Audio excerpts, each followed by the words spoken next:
Okay, so I don't know what happened there, but we're gonna just continue. This is part two. So here we go. So, where was I? Oh, I was at the very exciting part where the screen was, now they're just sending me material. And I'm like, I don't even know what it's gonna look like. So first of all, it comes in a really tiny box. That was frightening because I was like, how could this be material? But the projection cloth actually is amazing. I said, who can sew screens? And then I went, well, we have boat repair people here, boat seat repairs and boat covers. They have pretty good sewing machines. So I took it over to Darlene at Darlene Boat Covers. She did the same, amazing. So then it just got hung up on a wooden frame, hung on the wall, and now we have it. So now we are having um, drive-in events. But due to COVID and due to the fact that it's a smaller screen, right now it's a little bit different. We're being a little bit more creative. So we're doing our community creative. So we are doing things like tonight, actually in a couple hours, we are doing the haunted, it's called the Witches Night, Bewitched, it's called Bewitched. It's two horrors, two horror films, super creepy. One is Gretel and Hansel, a retelling of the Grimm's tale, and then the second one is called The Witch, which was filmed near Algonquin Park. It's a Canada-Irish production, but it was actually filmed right near Algonquin Park, so right near here.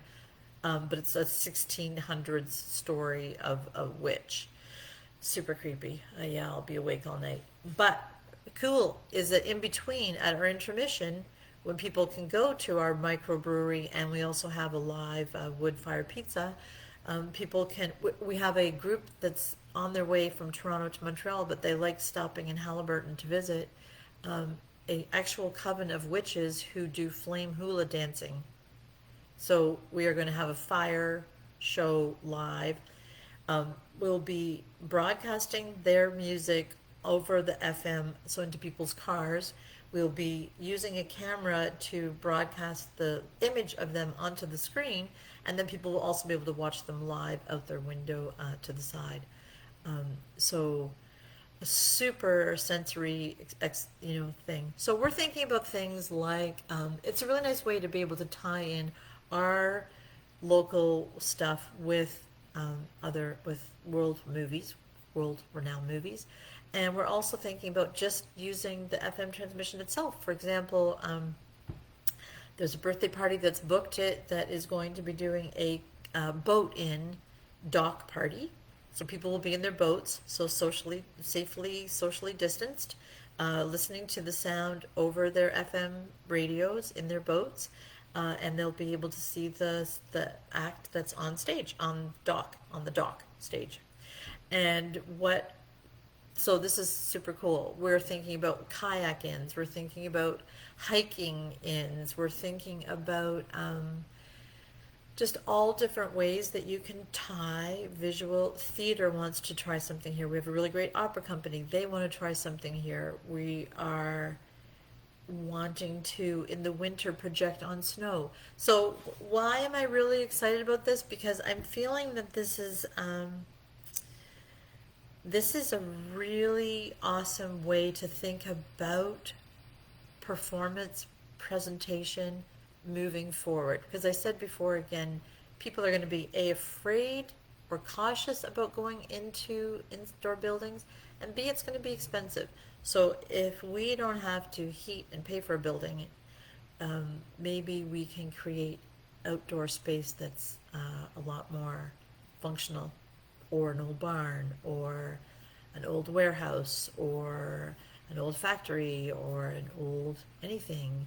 Um, you really can create some interesting performances.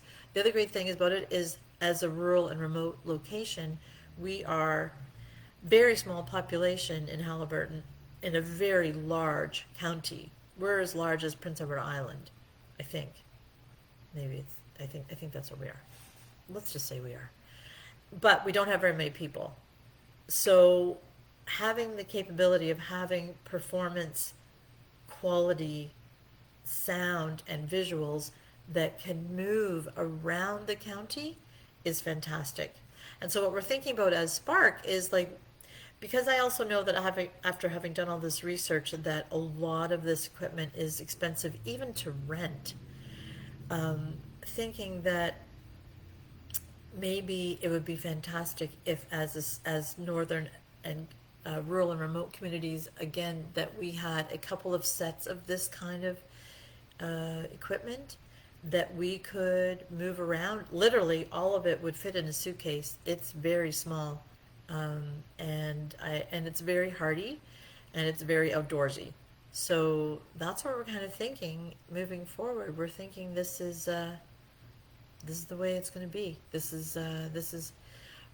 I think COVID is going to forever change the way we look at that. So, questions? Comments? Questions? Anything? I don't know if I'm looking in the right spot where I'm supposed to see those, so I'm going to say that. Well, here's what I want to know. I want to know if anyone wants, people can please get in touch through Rachel, through SPARC, get in touch with me.